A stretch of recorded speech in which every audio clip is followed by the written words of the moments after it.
হরে কৃষ্ণ বন্ধুরা, আজ আমি একটা নতুন ভিডিও নিয়ে এসেছি। যে ভিডিওতে তোমরা দেখতে পাবে গরুতে টেনে নিয়ে যাচ্ছে রাধা মাধবের রথ। তো এটা প্রতি শনিবারেই হয়, গৌর পূর্ণিমার ঠিক 3 মাস আগের থেকে। তোমরাও দেখতে পাবে যদি তোমরা শনিবার ধরে মায়াপুরে আসো। তবে হ্যাঁ, বলে রাখি, অবশ্যই আসার আগে তোমরা রুম বুকিং করবে, কারণ মায়াপুরে এখন রুম বুকিং করে না এলে রুম পাওয়াটা খুবই মুশকিল। ঠিক আছে, তো এই জন্য অবশ্যই বুকিং করবে। বুকিং করার জন্য তোমরা অনলাইন থেকে বিভিন্ন সাইট পেয়ে যাবে, যেমন visitmayapur.com, এটাতেও পেয়ে যাবে। আবার নামহট্টা ভবনের নাম্বারও তুমি গুগল থেকে পেয়ে যাবে, সার্চ করবে মায়াপুর নামহট্টা ভবন।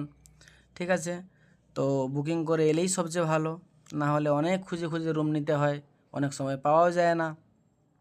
তো দেখতেই পাচ্ছ আজকে কত ভিড়, শনিবারটাতে অতিরিক্তই ভিড় থাকে।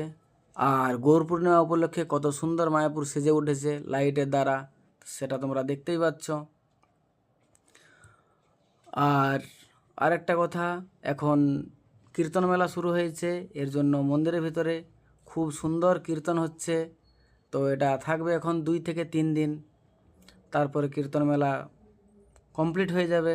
তো তোমরা আসতে চাইলে অবশ্যই আসতে পারো এবং রাধা মাধবকে দর্শন করতে পারো।